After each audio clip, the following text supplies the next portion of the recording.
Olá pessoal, sou Lucas Maciel, advogado e professor, e aqui é o canal em que nós discutimos temas do mundo do direito.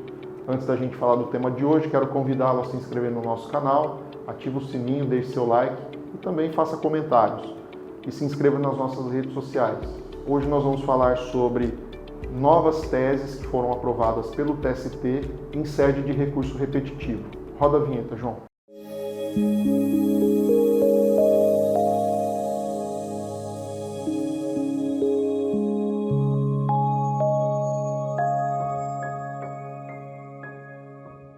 Bom, pessoal, como a gente antecipou, hoje nós vamos falar sobre a primeira parte das 40 teses que foram aprovadas pelo TST em sede de recursos repetitivos e que, de certa forma, são muito importantes para a atuação prática do dia a dia, principalmente dos advogados trabalhistas, juízes, etc.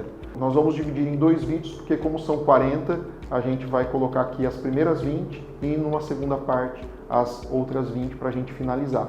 Nós vamos comentar aqui primeiramente que o TST vem fazendo isso de forma sistemática. Nós já fizemos vídeos anteriores, se você procurar aí, nós vamos colocar várias outras abordagens sobre isso, porque o TST ele tem firmado essas teses de orientação, principalmente porque eles orientam e vedam que recursos subam até o TST relacionados às mesmas teses. Isso dá segurança jurídica e previsibilidade para o sistema, reduzindo muito as demandas que ocorrem no dia a dia sobre esses determinados assuntos. Eles são das mais variadas situações e nós vamos aqui passar para vocês hoje as 20 primeiras teses e fazer pontualmente alguns comentários. Tema 155. A indenização por danos materiais previstas no artigo 950 do Código Civil, decorrente de ato ilícito que cause incapacidade para o ofício, deve ser fixada da seguinte forma. 1. Em caso de pagamento mensal, deve contemplar a duração da incapacidade ou redução da capacidade do trabalho para que se inabilitou o trabalhador, sendo vedado fixar de ofício a limitação temporal com base em critérios etários. 2. Havendo conversão em parcela única, deverá ser utilizada a tábua completa de mortalidade do IBGE do início do pensionamento, de acordo com o sexo do trabalhador ou da trabalhadora, para a fixação do termo final e da expectativa de sobrevida da vítima. Tema 156. É lícita a expedição de ofícios a órgãos e autoridades competentes, bem como a consulta a bancos de dados e sistemas eletrônicos de informação oficiais, visando a obtenção de informações sobre os rendimentos penhoráveis do executado, devendo ser observados para a constrição os parâmetros e limites indicados na tese vinculante do IRR, tema número 75. Tema 157. A juntada do comprovante bancário do pagamento das custas processuais com identificação do convênio STN-GRU judicial e observados o valor arbitrado e o prazo do recurso é suficiente para a comprovação do preparo, ainda que desacompanhado da correspondente guia de recolhimento da União GRU judicial. Tema 158. O comprovante de agendamento bancário não é suficiente para demonstrar o recolhimento das custas processuais e do depósito recursal, e não cabe a concessão de prazo para regularização. Tema 159.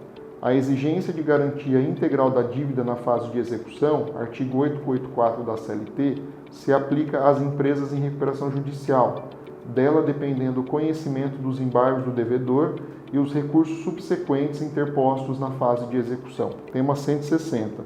Aplica-se o percentual de 16,67% ao cálculo dos reflexos das horas extraordinárias sobre o repouso semanal remunerado do petroleiro regido pela Lei 5.841 de 1972. Tema 161. A não concessão do intervalo para recuperação térmica ao empregado exposto ao calor excessivo antes de 9/12/2019 enseja o pagamento de horas extraordinárias pelo período correspondente. Tema 162. A divergência entre os códigos de barras do comprovante de pagamento das custas processuais e da respectiva guia de recolhimento da União induz a deserção do recurso por ausência de comprovação do preparo, não sendo o caso de concessão de prazo para regularização. Tema 163. A garantia de emprego da gestante, prevista no artigo 10, inciso 2, a linha B, do ato das disposições constitucionais transitórias, é cabível no contrato de experiência, modalidade de contrato por prazo determinado. Tema 164. O pagamento parcial ou a menor das verbas rescisórias no prazo legal, em razão do reconhecimento de diferenças em juízo, por si só não enseja o pagamento da multa prevista no 477, parágrafo 8º da CLT. Tema 165. A incidência da prescrição parcial em relação à pretensão a diferenças salariais decorrentes da não observância dos critérios de promoção estabelecidos em planos de cargos e salários não impede o reconhecimento do direito a promoções anteriores ao quinquênio, mas seus efeitos pecuniários restringe-se ao período não prescrito. Tema 166. A criação de níveis remuneratórios diferenciados pela Petrobras, aplicáveis apenas a empregados ocupantes da categoria júnior, não viola o princípio da isonomia e não autoriza o pagamento de diferenças salariais aos ocupantes das demais categorias. Tema 167. A gratificação semestral integra a base de cálculo da participação nos lucros e resultados PLR, quando pactuada a sua apuração em norma coletiva sobre as verbas de natureza salarial. Tema 168. O reconhecimento do vínculo de emprego em juízo não obsta a aplicação da multa prevista no artigo 477, parágrafo 8º da CLT, salvo quando o empregado comprovadamente der causa à mora. Tema 169. A prescrição bienal começa a fluir do término do aviso prévio, ainda que indenizado. Tema 170. O protesto judicial previsto no artigo 202(2) do Código Civil continua a ser causa para a interrupção da prescrição, mesmo após a vigência da Lei 13.467 de 2017, que incluiu o parágrafo 3º no artigo 11 da CLT. Tema 171. É devido o pagamento do adicional de insalubridade em grau máximo ao trabalhador que exerce atividade de varrição de logradouro público e tem contato permanente com o lixo urbano, nos termos do anexo 14 da norma regulamentadora 15. Tema 172. Aplica-se ao trabalhador rural o artigo 58, parágrafo 2º da CLT, com redação inserida pela Lei 13.467 de 2017, não lhe sendo devidas horas in itinere.